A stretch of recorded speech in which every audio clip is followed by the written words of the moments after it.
साथियों नमस्कार। अमूल नवाचार इन एजुकेशन यूट्यूब चैनल में पुनः आपका स्वागत है। तो साथियों देखते हैं आज का वीडियो हमारा है निपुण भारत मिशन अंकुर के अंतर्गत जो अभी हमारा अभ्यास कार्य चल रहा है कक्षा 1 एवं 2 में। तो हमें संकेत तो पता ही कि लाल कलर किस कक्षा के लिए है और नीला कलर किस कक्षा के लिए। तो हम बात कर रहे हैं कक्षा 1 विषय हिंदी भाषा की बात कर रहे हैं। आइए देखते हैं इसमें जो अभी हमारा अर्धवार्षिक परीक्षा के रूप में जो 18वां सप्ताह का आकलन करना था वह किताब में किन पृष्ठों पे दिया हुआ है और उसका आकलन किन बिंदुओं पे हमें संधारित करना है, आइए उसके बारे में हम देखते हैं।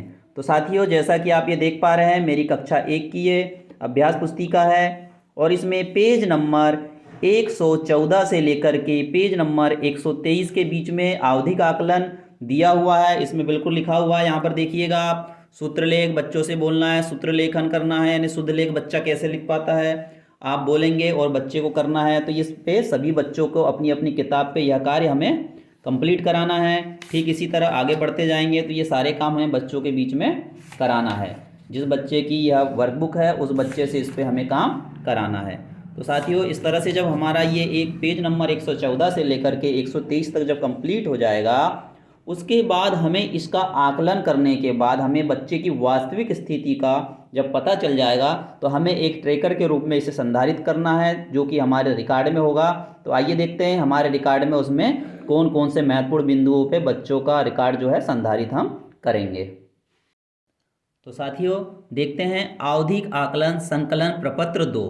तो जैसा कि हमने वर्कबुक पे बच्चे से आकलन कर लिया, उसमें हमने भरवा लिया बच्चों से, उसके बाद उसको चेक करने के बाद हमें बच्चों की स्थिति का पता चल गया। तो वहाँ पर हमें किस तरह से इसका रिकॉर्ड रखना है और किन किन बिंदुओं पर रखना है उसको हम देखते हैं। जैसा कि यहाँ दिया हुआ है सप्ताह 18 आवधिक आकलन संकलन प्रपत्र 2 कक्षा 1। यहाँ कुछ निर्देश भी दिए हैं, आइए पढ़ते हैं। शिक्षक साथी जांच प्रपत्र से बच्चों की जांच करें और इस संकलन प्रपत्र को भरे। उदाहरण के लिए कहानी कविता सुन पाना के कॉलम में बच्चे की वास्तविक स्थिति पर सही का निशान लगाइएगा और शब्दों में आवाज की संख्या बताना कॉलम में बच्चे की प्रतिक्रिया अनुसार सही या गलत का निशान लगाए। शेष कॉलम में जवाब के अनुसार सही उत्तर संख्या लिखे। यानी साथियों सही और गलत जो है यह निशान हमें लगा करके बच्चों को सांकेतिक रूप में लिखना है। जैसे हम देखते हैं हमारा पहला कॉलम है सरल क्रमांक, दूसरा है बच्चे का नाम, तीसरा माता पिता का नाम। उसके बाद देखते हैं कौन कौन से महत्वपूर्ण बिंदु हैं जो कि हमारे कक्षा 1 व 2 पढ़ाने वाले शिक्षक साथियों के लिए अति महत्वपूर्ण है। पहला होगा उसके बाद मौखिक भाषा विकास। मौखिक भाषा विकास के 3 पार्ट होंगे। मौखिक भाषा विकास में कुछ नहीं बोला या बोली, अगर छात्रा है तो बोली, कोशिश की, हो सकता है बच्चे ने पहले में कुछ नहीं बोला दूसरे में कोशिश किया। तीसरा कॉलम होगा हमारा सुन पाया या पाई, यानी बच्ची ने सुना या नहीं सुना, उस पर हमें निशान लगाना है। मान लो बच्चे ने कोशिश किया तो हमें यहाँ पर राइट का निशान लगाना है। मान लो बच्चों ने नहीं कर पाया, कुछ नहीं बोला, तो हमें यहाँ पर राइट का निशान लगाना है, यहाँ पर क्रॉस हो जाएगा, यहाँ कुछ नहीं आएगा। ठीक इसी तरह ध्वनि जागरूकता में सही या गलत, ध्वनि जागरूकता में हमारे बच्चे की जो भी स्थिति होगी उसने सही बोला नहीं बोला, सही सुना नहीं सुना, तो वहाँ पर राइट का निशान लगाना है। उसके बाद अगला कॉलम होगा हमारा वर्ण शब्दांश एवं शब्द पठन।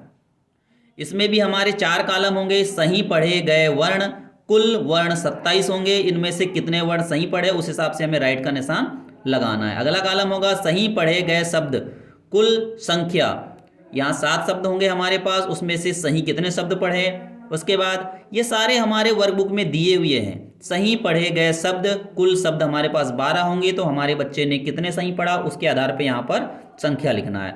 फिर गलत या नहीं पढ़े गए वर्ण शब्दांश लिखे, यानी अगर गलत पढ़ा है या नहीं पढ़ पाया उन शब्दांशों को भी हम यहाँ पर लिख सकते हैं। अगला कॉलम होगा वर्ण शब्दांश एवं शब्द लेखन सूत्र लेखन। तो यहाँ पर हमारा बच्चा जब लेख करेगा, लेखी कार्य करेगा, तो वहाँ पर भी हमारे 3 भाग होंगे। जैसे सही लिखे गए वर्ण लेखन, कुल वर्ण होंगे हमारे 12, सही लिखे गए शब्दांश कुल हमारे 8 होंगे, उसमें से कितनी संख्या उन्होंने सही लिखा। अगला होगा सही लिखे गए शब्द कुल 5, यानी यहाँ पर जो सही शब्द लिखे हैं 5 रहेंगे, तो क्या वो सही लिखे हैं, तो यहाँ पर हम उसको संकेत कर सकते हैं कि 5 में से 4 सही थे या 2 सही थे या पांचों की 5 सही थे। आखिरी कॉलम होगा हमारा सूत्रलेखन। सप्ताह 18 से 6 के बीच की सारी गतिविधियों के आधार पर सही लिखे गए शब्दांश, कुल शब्द होंगे हमारे यहाँ पर 8।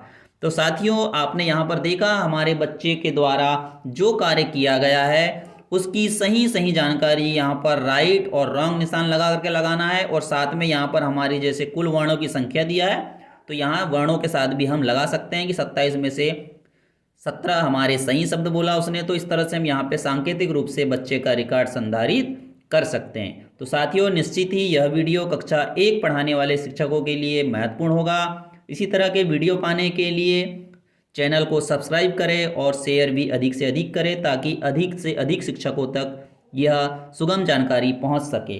Thank you.